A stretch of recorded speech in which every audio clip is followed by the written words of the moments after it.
Olá pessoal, estamos iniciando mais um programa Alegria de Viver com o livro Cartas e Crônicas. Se você não conhece essa obra, precisa conhecer, precisa adquiri-la, estudá-la. Venha ler com a gente, venha aproveitar desses ensinamentos, que são ensinamentos muito preciosos.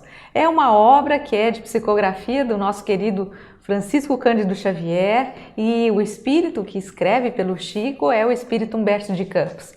Novamente o título para você anotar, Cartas e Crônicas, aqui você vê. E nós já passamos da metade desta obra. Estamos realizando a cada programa um capítulo novo. Hoje entraremos num capítulo 31º. Já fizemos vários anteriormente. No programa, inclusive, no programa passado, falamos sobre a história, deixa eu pegar o nome dele aqui, que é do personagem chamado Belino Castro. Você assistiu, você viu esse capítulo sobre o Belino Castro? É aquele servo insaciável, aquele servo que sempre pedia, queria construir um hospital gigantesco para realizar uma bela obra. E assim Humberto nos conta a história de Belino. Hoje, então, como eu disse, estaremos entrando num capítulo novo. Pegue seu livro, seu caderno, vamos em frente porque tem muitas coisas boas. Eu sou Solange Salvan Godoy, junto com o nosso querido André Luiz Ruiz. Como vai, André? Oi, Solange. Oi, queridas irmãs, queridos amigos. Sempre como dissemos, Humberto de Campos aborda diversos temas da atualidade e dirige-se a grupos específicos, ora respondendo perguntas de pessoas que questionam, ora abordando histórias que nos fazem meditar sobre os ensinamentos de Jesus, ora falando sobre exigências que nós endereçamos ao mundo espiritual como condição de nos tornarmos úteis, e hoje especificamente dirigindo-se a todos os que têm contato com a espiritualidade, todos os que se oferecem ao trabalho da mediunidade, dos grupos de oração, religiosos espíritas e que também podem estar na condição de pessoas que não estejam agregadas a uma instituição oficial, mas que fazem reuniões em suas casas, que conversam com os espíritos em diversas outras oportunidades. Não importa a maneira, o que importa é o fato em si. E aqui nós vamos encontrar um ensinamento que cabe na medida para os dias atuais. Sobretudo quando observamos que muitas pessoas estão indo às reuniões da mediunidade, às reuniões que são o ponto de ligação do encarnado com o mundo invisível, com finalidades egoísticas, com finalidades apenas de satisfação de seus próprios apetites, de suas próprias dores, de suas próprias dificuldades. Então, Humberto de Campos vai nos trazer hoje, melhor dizendo, um capítulo que deve ser ouvido com bastante atenção por todos nós que somos trabalhadores da doutrina espírita, que temos ligações com grupos de oração, que temos inclusive frequência a instituições beneficentes de cunho espírita ou onde as ligações com o mundo invisível acontecem, porque muitos de nós temos esse perfil e precisamos deste puxão de orelhas. Então agora você se prepare para começarmos o capítulo número 31. Qual que é o título, Solange? O Grupo Reajustado. Grupo Reajustado. O que será que é isso? Vamos ver? Vamos lá. Vamos com a gente. Instalara-se o grupo de aprendizes do Evangelho rogando o trabalho. Alfredo Saraiva, o farmacêutico do bairro, foi aclamado dirigente. Olímpio Caramuru e Otávio Mafra, dois comerciários prestigiosos, prometiam cooperar. Dona Ofélia e Adão Cunha, velho casal da esquina, suspiravam pelas sessões. Dona Amanda e Dona Gertrudes ofereciam serviços mediúnicos. Dona Generosa, viúva desde muito tempo, alegava necessidade de oração. E João Pires, o dono da casa, não cabia em si de contente. 9 pessoas ao todo. Olha só, quantos perfis de instituições importantes na Terra começaram por um punhadinho de pessoas. todas elas voltadas para o mesmo objetivo. Vamos fazer um grupo. Eles eram aprendizes do Evangelho. Talvez se reunissem para falar das coisas bonitas do Evangelho que a doutrina espírita nos oferece.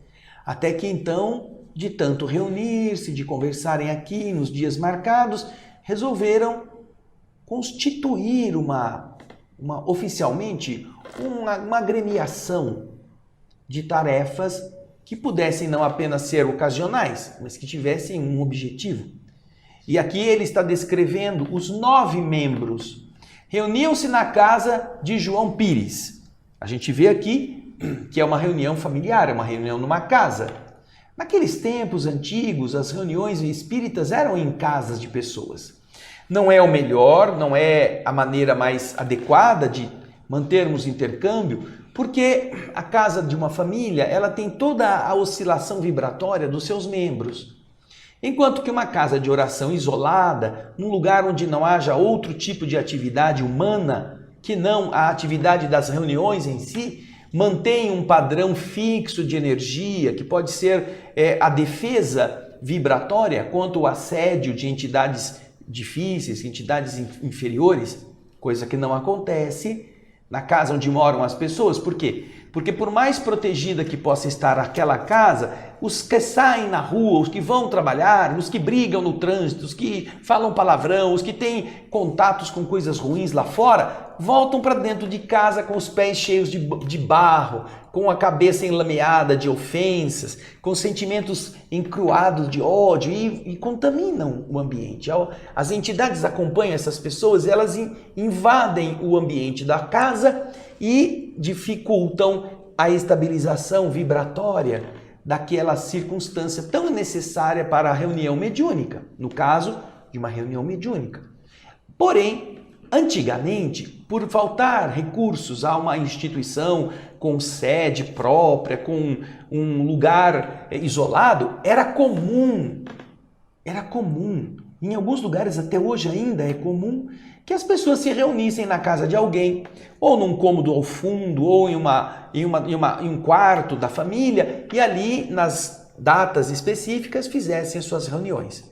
Então eram 9 pessoas, estavam todos felizes. Ai, que bom, vamos nos reunir. Uns queriam ir em lugar onde pudessem orar, outros estavam ali devotados a construir boas coisas. E agora? Vamos ver o que acontece? Depois da prece inaugural, porque eles vão fazer a inauguração do grupo, né, com a oração, manifesta-se o espírito da irmã Clara, por intermédio das faculdades de Dona Amanda. Dona Amanda e Dona Gertrudes eram as 2 médiuns que se revezavam nas tarefas de receber os espíritos. Afirma-se confortada, feliz. A formação do conjunto repercutira no além, diz a irmã Clara. Instrutores amigos haviam registrado os votos da pequena comunidade. Os companheiros haviam pedido trabalho e o trabalho não faltaria. Em nome de vários mentores espirituais, ela ali se achava igualmente interessada em servir. O grupo bem afinado funcionaria como uma valiosa instrumentação para o socorro celeste. Ali seria como uma farmácia, como um ponto de atendimento às aflições. Ninguém tivesse medo, diz a irmã Clara. Bastariam a boa vontade, a fé, o amor. Isso era suficiente por parte de todos. E ela continua, ao manifestar-se, dizendo que esperava, assim, que a harmonização de todos num só objetivo.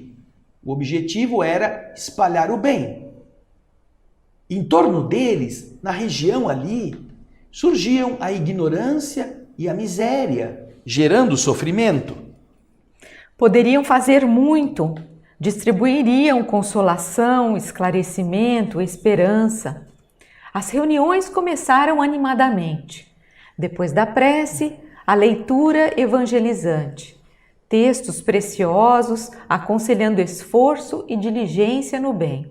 Então, firmada a base do grupo, Eles tinham reuniões semanais, tinham reuniões periódicas, faziam sempre isto, oravam, liam alguma coisa positiva, comentavam sobre isto e depois, obviamente, vinha a reunião em que os espíritos se comunicavam.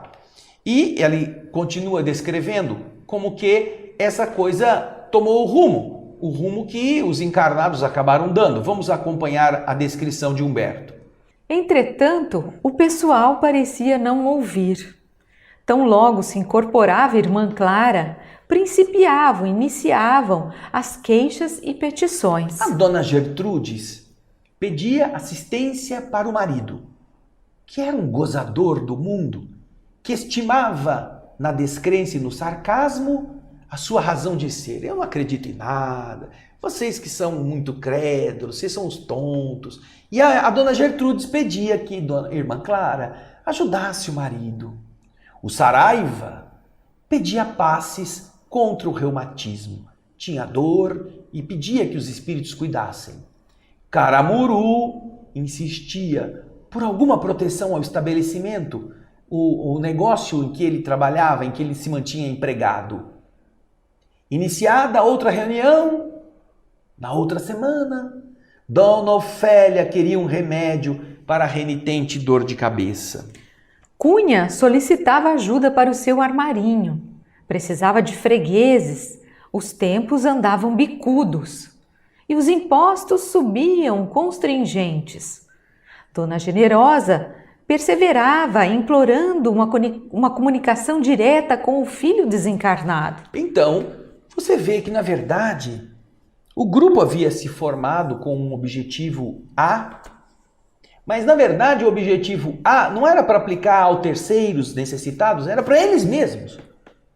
Em vez de eles se coordenarem para que a dor alheia que circundava o núcleo fosse atendida, cada um vinha com a sua bagagenzinha, com o seu lixo, seu saco de sanito cheio de detritos para despejar para os espíritos resolverem. Engraçado isso, né? Estranho, será que ninguém pensava que a casa de oração tem outra finalidade que não esta? E que estarmos unidos a um grupo de fé não é para que ali os espíritos se transformem em nossos empregadinhos? Porém, o que acontecia? Irmã Clara, espírito afável e benevolente, amparava a todos como podia. Valorosa e otimista, voltava ao intercâmbio de semana a semana. Todavia, o ambiente era o mesmo.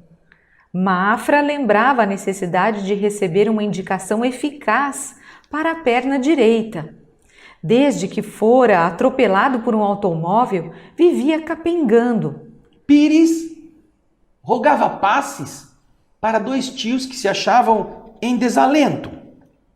Quando a mensageira ocupava o aparelho mediúnico de Dona Gertrudes, porque eram 2 as médios, a Dona Amanda e Dona Gertrudes. Quando era a Amanda que estava recebendo a irmã Clara, a Gertrudes reclamava e pedia coisas. Quando era o contrário, quando a irmã Clara ocupava a mediunidade da Dona Gertrudes, era a Dona Amanda que reclamava. Ai, eu também sou filha de Deus, eu também mereço ser atendida. E ela então descontava, na hora de pedir, todas aquelas noites em que ela não podia incomodar a benfeitora porque estava falando por intermédio dela.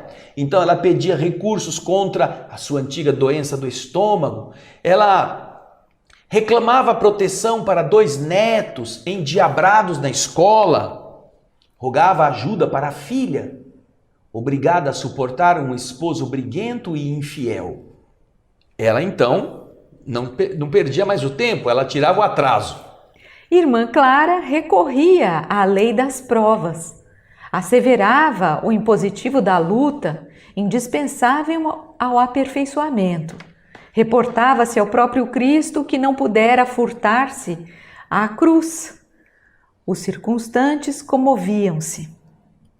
Dona Ofélia e Dona Gertrudes enxugavam lágrimas de emoção, porque a irmã Clara falava, gente, o sofrimento faz parte do crescimento. Vocês não podem esquecer que mesmo Jesus sendo Jesus, Ele não abriu mão, não deixou, não fugiu do martírio da cruz quando ele se apresentou. E então as pessoas ficavam emocionadas com as referências amorosas de Irmã Clara. Porém, reconstituída a assembleia, voltando na outra semana, continuava o petitório. Caramuru se dizia cansado, não se aguentava sobre as pernas. Dona Amanda lamentava-se da gastrite. Mafra declarava-se cada vez mais coxo. Quando o grupo completou o 10º aniversário de existência, a orientadora espiritual anunciou que ela, naquela noite, tentaria começar a obra de caridade do círculo, porque até então eles não tinham feito nada. Só tinham rezado, trocado ideia e feito pedidos para eles. Naquela noite, então, ela anunciou à Irmã Clara que ela iria começar a obra de caridade daquele grupo. Reuniria os pensamentos dos amigos numa só vibração de otimismo e confiança para atender uma velha irmã doente. Todos deviam estar habilitados à prestação do serviço. Que todos orassem e se fortalecessem mentalmente, cooperando com o trabalho. Chegada a noite do serviço, a Irmã Clara compareceu esperançosa. Pela primeira vez, a protetora espiritual pediu. Pela primeira vez ela pediu. Até então ela ouvia pedidos, mas naquela noite, pela primeira vez, ela que já tinha dito a todos, olha, vocês se preparem, vocês se elevem, vamos vibrar unidos na noite tal, porque nós vamos precisar dessas boas energias. Quando chegou a noite tal, ela foi lá e ela pediu aos seus amigos de 10 anos de trabalho ali, de oração semanal, pela primeira vez, Irmã Clara pediu, rogou a todos, na continuação do texto, rogou a todos a necessária concentração espiritual de energias em benefício da doente. Ela, Irmã Clara, seria a portadora dessas forças curativas para a pobrezinha. Quando, porém, se preparava para realizar a tarefa, eis que Dona Ofélia solicitou um passe para a dor de cabeça. A irmã faz, espera um pouquinho, não vai não, estou com uma dor de cabeça, está explodindo. Dá para dar uns passezinhos para tirar essa dor minha? Dona Generosa, para não perder a viagem, reclamou aquela mensagem do filho que ela guardava. E o Saraiva, Solange? Perguntou se poderia usar o iodo em doses mais altas, porque estava doendo bastante. Dona Amanda asseverou que o genro se fizera insuportável, implorando por isso algum trabalho de desobsessão. Vocês precisam ajudá-la em casa, porque ele está insuportável. Então, de verdade, passaram o tempo disponível para o trabalho em favor da outra criatura, falando de si mesmos, pensando nos seus problemas, pedindo para os seus entes queridos, para aqueles com quem eles convivem, solicitando remédio, 10 anos solicitando remédio para a perna torta, para a gastrite, para o problema da dor de cabeça. 10 anos, imagina isso. E então, quando terminava o horário da reunião, o que acontece? Antes da prece final, o dirigente dos trabalhos perguntou: Irmã Clara, o benefício à nossa enferma ausente foi realizado? Foi possível que a nossa irmã pudesse ser atendida? Clara, gentil, explicou que não conseguira. O grupo estava cheio de necessidades e dores. Alguma peça ali funcionava mal. Ela não conseguiu reunir a doação espontânea de vibrações para atender com a energia aquela criatura aflita. Alguma coisa aqui não está funcionando direito, disse a Irmã Clara para eles. Nós vamos trazer, como ela disse, vamos trazer um supervisor. Traria, por essa razão, um inspetor. E realmente, na sessão seguinte, o inspetor apareceu. Era o irmão Cláudio, que incorporou na mediunidade de Dona Gertrudes e falou com firmeza. Meus amigos, o Espiritismo é doutrina de progresso. Durante 10 anos consecutivos, vocês foram auxiliados para aprenderem a auxiliar. Sim, sim, comentou Saraiva desapontado. Irmã Clara está conosco. E o visitante, o irmão Cláudio, o inspetor, o supervisor, disse: reconheço, e falou sem agressividade. Reconheço que nossa amiga, a irmã Clara, é um raro exemplar de carinho e paciência. Entretanto, segundo me parece, a lei que extinguiu o cativeiro no Brasil é de 13 de maio de 1888. Irmã Clara é nossa irmã, não é nossa escrava. Esqueçamo-nos um pouco. Arejemos a cabeça para que o coração consiga trabalhar. Quem realmente pratica o dom da caridade encontra caridade para si. O silêncio pesou por minutos. Todo mundo ficou quietinho.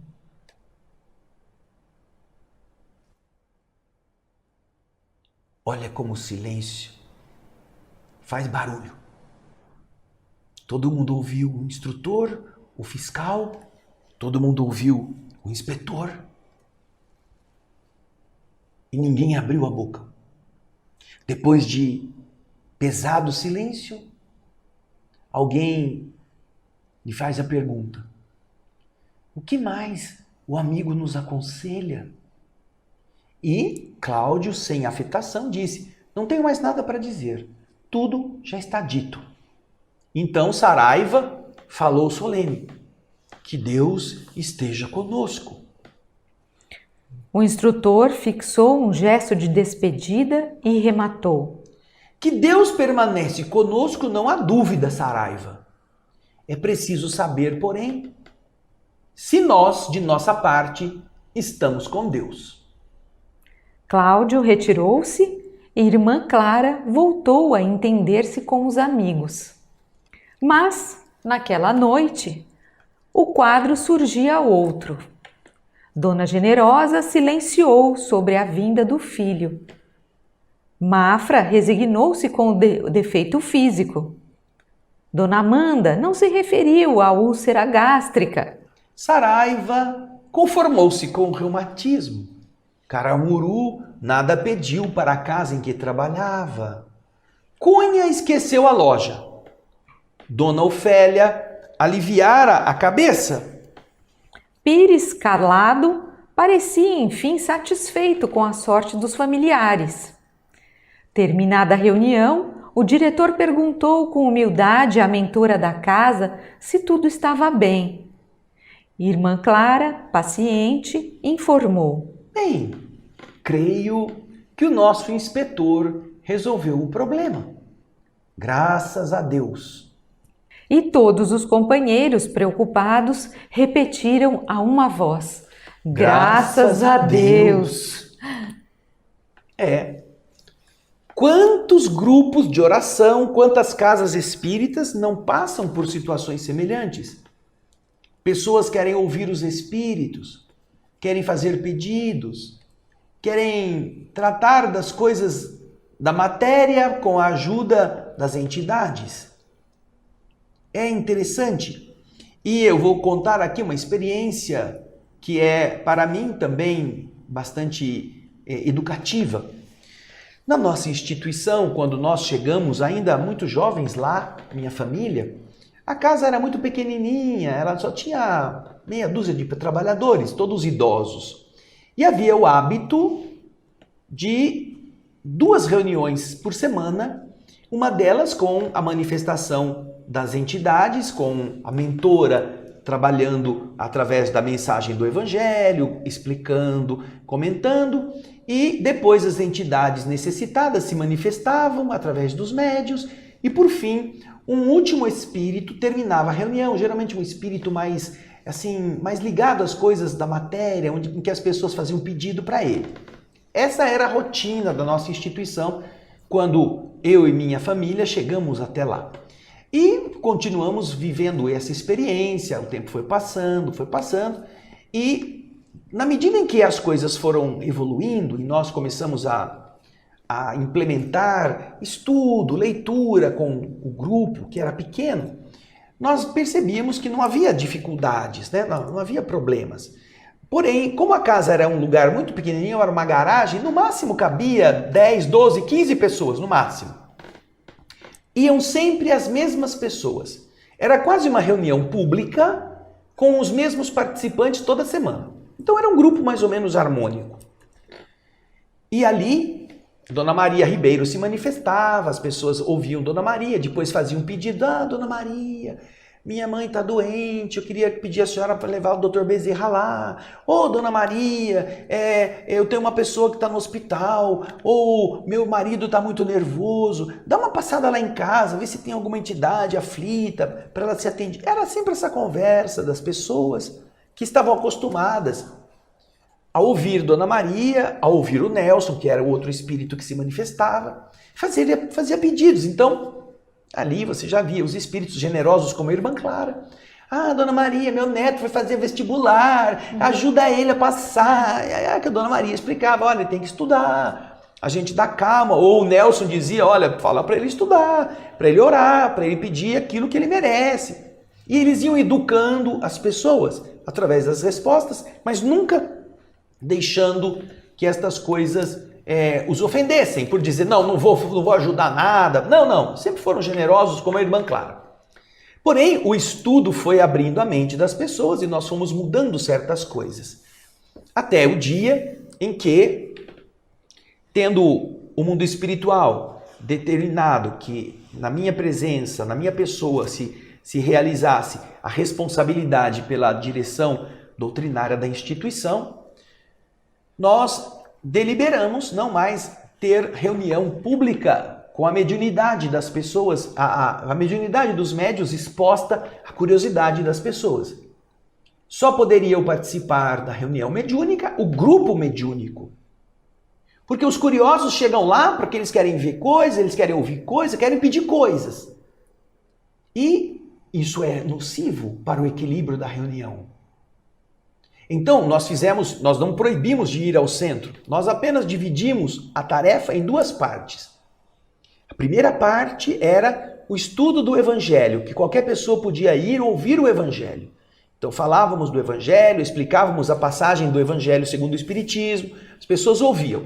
Quando terminava isto, as pessoas tinham que ir embora e só ficava na instituição o grupo mediúnico que trabalhava com as entidades, para que, através dessas vibrações, as pessoas pudessem ser atendidas, mas já não mais ouvindo nem perguntando para os espíritos.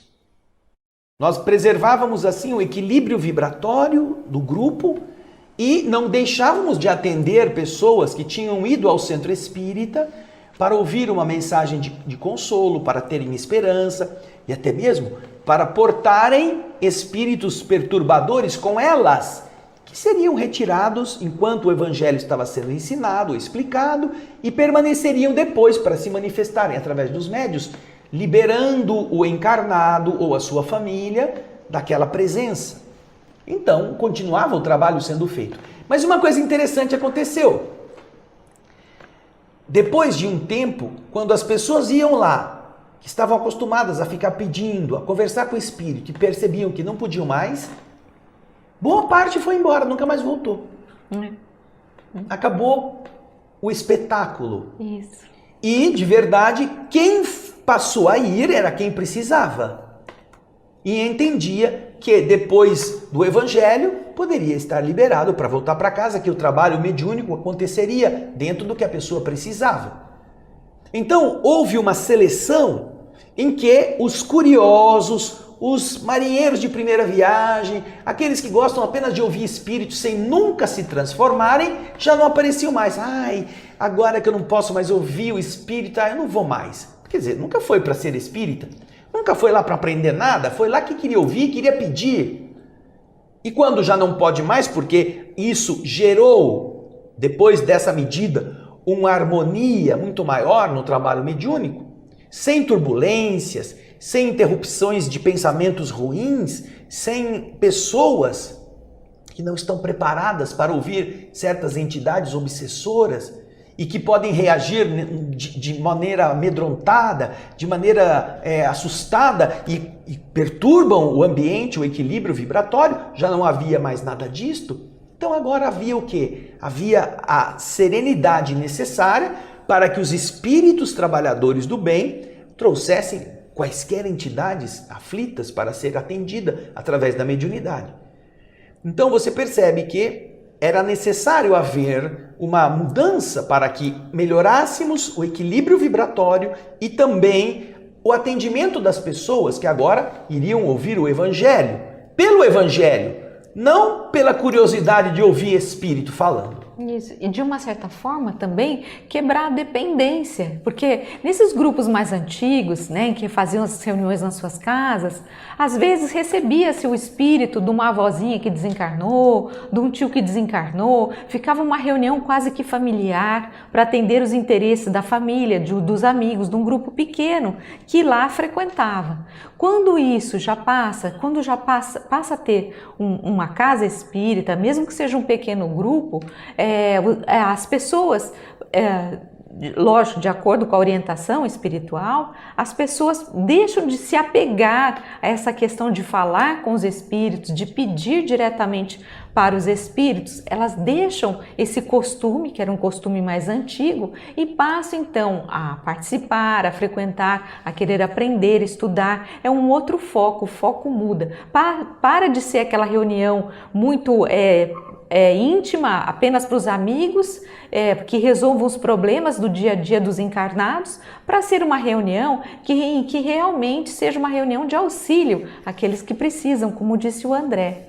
Eu separei aqui uma frase que eu achei bem interessante do espírito, do instrutor, do inspetor Cláudio, quando ele diz assim, que depois de 10 anos de trabalho, né, gente, convenhamos, é muito tempo para que esse grupo fique só no petitório. Então o Cláudio, quando ele vem, ele diz, esqueçamos-nos um pouco, esqueçamos de nós mesmos. Nós temos que esquecer as nossas dores, os nossos problemas. Se esse é um grupo que está aqui para o benefício das outras criaturas, é preciso que a gente se esqueça. Ele fala, arejemos a cabeça para que o coração consiga trabalhar. Então a gente precisa esquecer de nós mesmos, das nossas dores e problemas, para que o nosso coração possa trabalhar, possa se doar, a gente possa colocar o nosso coração naquela reunião a benefício dos demais. Essa frase é a bonita. Quem realmente pratica o dom da caridade, encontra caridade para si. Aquele que realmente pratica o dom da caridade, aquele que realmente dá de si, dá o seu coração e se entrega no trabalho, ele acaba encontrando essa caridade para si mesmo. É a partir daí, quando nós ajudamos os demais, que nós ganhamos, vamos dizer assim, um crédito desses amigos do plano espiritual que vão acabar de uma forma muito querida nos ajudando também.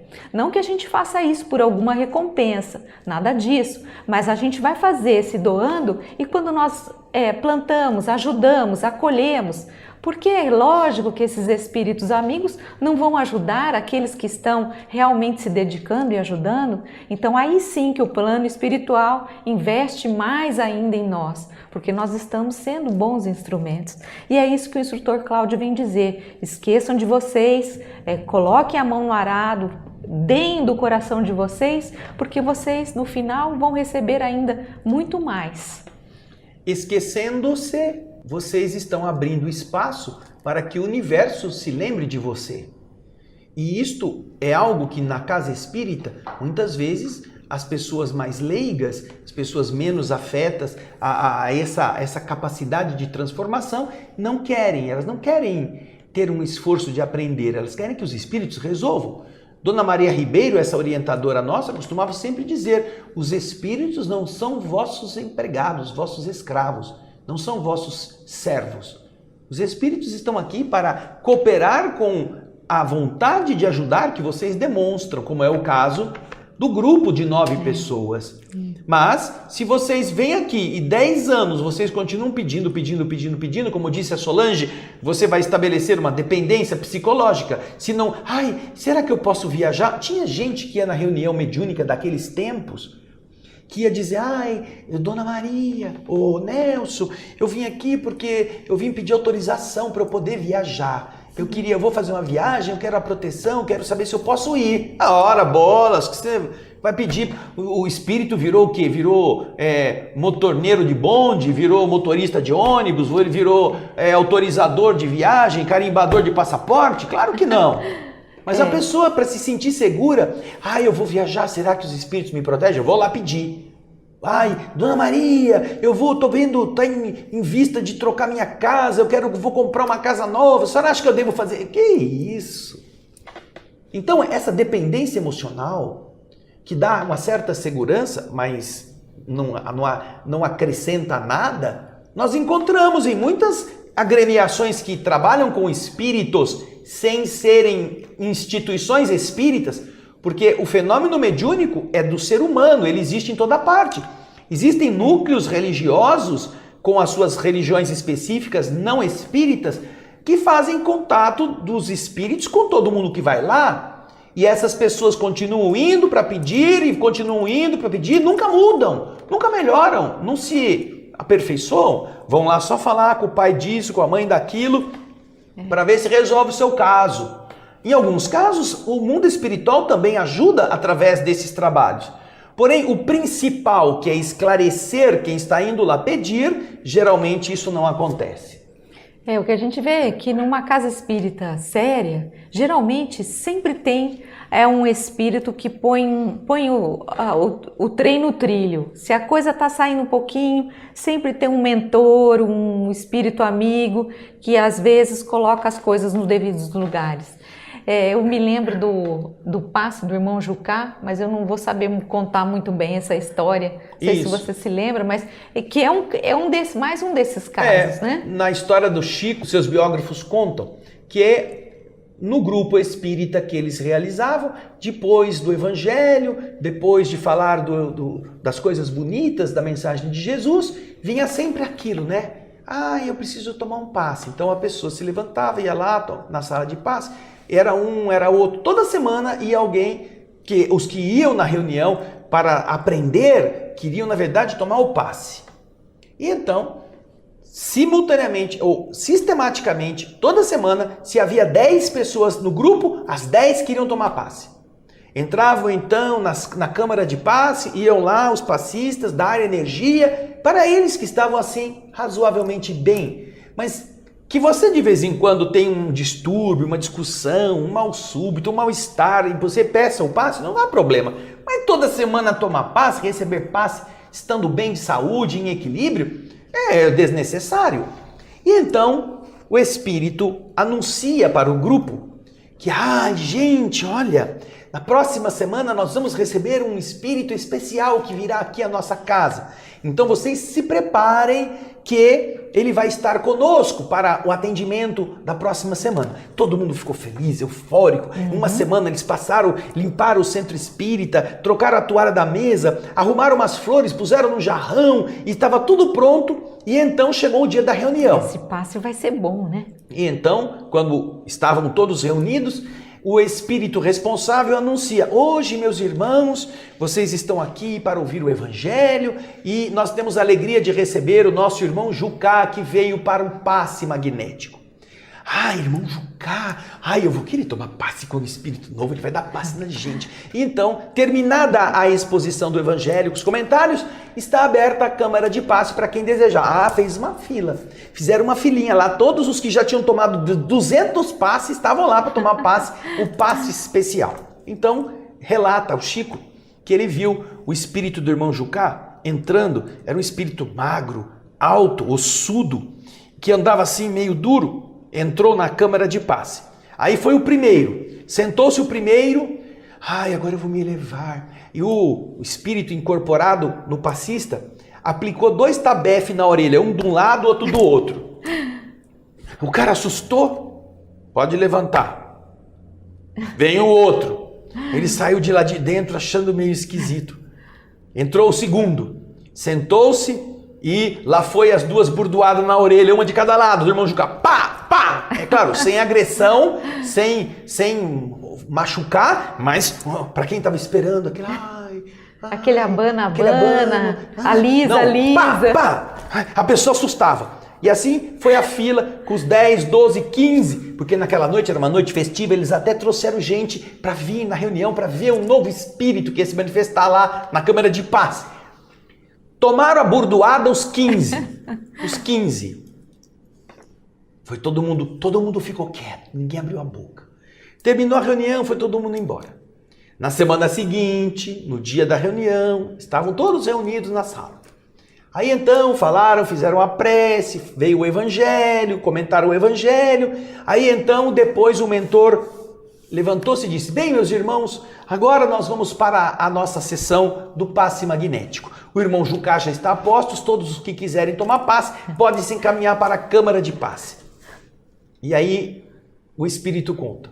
Naquele dia ninguém tomou passe, estavam todos curados. É, o irmão Jucá, né? Burdoada na orelha. Todo mundo sarou. É interessante essa história, né? O passe do irmão Jucá. Procure você, se quiser ler o texto, você vai ver bastante interessante essa história. O passe do irmão Jucá.